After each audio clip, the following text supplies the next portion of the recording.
It's Cynthia. Today's topic is a little different. It's from my book. It's called Three Religions, One Voice: Finding Myself Between Faith and Family.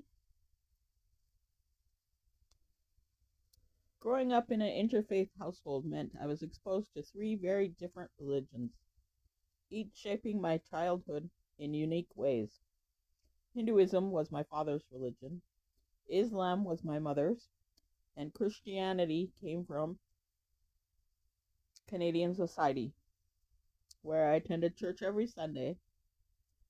Their prayers, rituals, and ways of worship were all different, and as a child, I was fascinated by the variety. But it was in grade 6 that I began to notice something more striking. Despite the differences in religion, the expectations for girls in our home were often the same. These roles were not chosen by us, they were placed on us by our parents, and most strongly by my father. My father's approach was very strict. He genuinely believed he was being guided by all the religions, and that his guidance would lead us to a good life. Girls were expected to be respectful, obedient, and subservient. Our lives were guided by decisions made for us, and questioning those rules was rarely encouraged.